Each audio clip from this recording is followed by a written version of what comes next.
So yun mga kahalat, thank you so much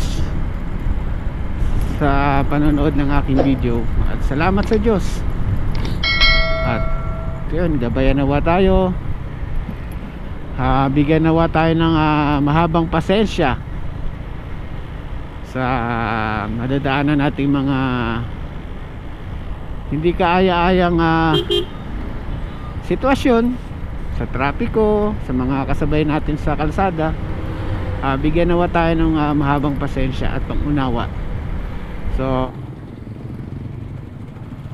good morning mga kaalat, good morning everyone. Ayun, magandang umaga sa lahat. Ayun ang ngayon lang natuloy yung ating biyahe. Hindi tayo nakabiyahe ng 2 araw sunod, Tuesday tsaka Wednesday kahapon. Ngayon ay Thursday. Time check 4:23 in the morning. Yun.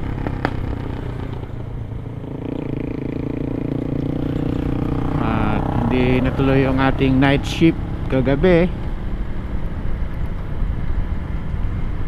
kaya wala tayong choice kundi sa araw tayo babiyahe ngayon para naman meron tayong income, di ba? Kasi 2 araw na tayong walang kita. Alam nyo naman na itong larangan na ginagawa natin ngayon ay super active income. Ayun, active income siya. So no ride, no income. Kaya 2 days tayong walang biyahe kahapon, 2 days tayong hindi nakabiyahe, wala tayong kita.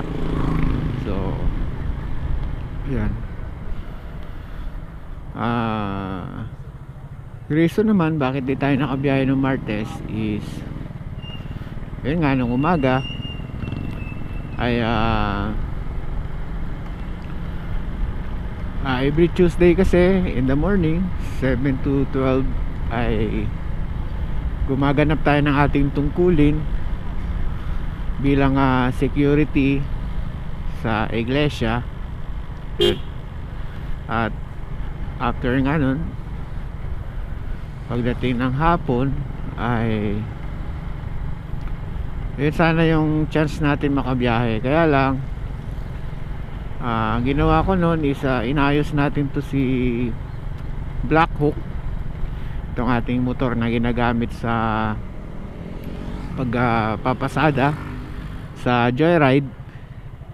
Dahil nga nung Monday, although nakabiyahe naman tayo ng maghapon, is wala siya sa kondisyon, no? Maingay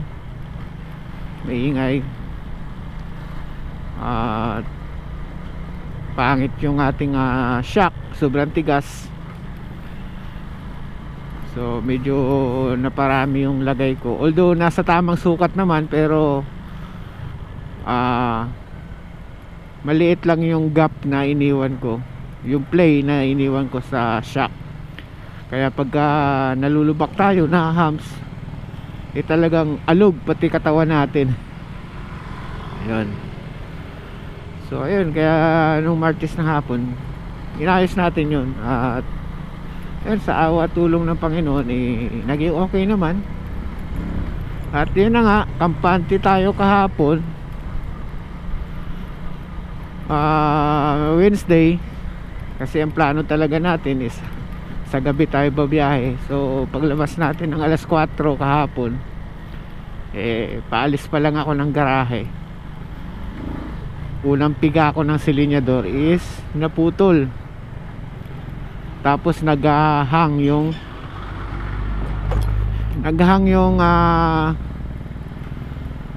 kable. Yun pala wala na, busalsal na. Kaya ayun, inayos natin. Napalitan naman natin kaagad. Kaya lang nung naayos na natin, nagkaroon na naman ng problema. Naging maingay yung makina, although medyo maingay na siya dati kahit na napalitan na natin ng primary clutch. Mas lumala, tapos mausok. So naging super rich yung timpla ng ating carb. Ay ayun, ginawa natin kagabi, nilinisan natin. At ayun, awa ng Panginoon, tumama naman yung timpla. I hope so. Although pag nire-revolution natin, mausok pa rin konti. At saka siguro dahil na rin na mahirap timplahin yung yung carb, kasi aftermarket na yung carb na ginagamit natin. So ayun, kaya ayun, ngayon lang tayo bumiyahe. Salamat sa Diyos, nagising tayo.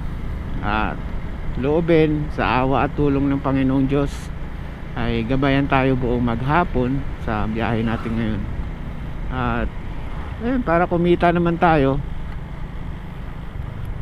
at makatulong naman tayo sa gastusin sa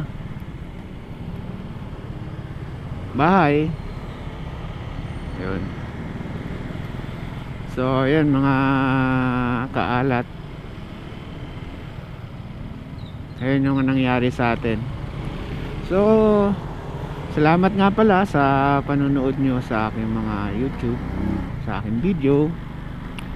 Hindi naman tayo ganun kakilala, pero salamat sa paisa-isang sumusubaybay sa ating channel. At kung bago ka pa lang din naman sa channel ko,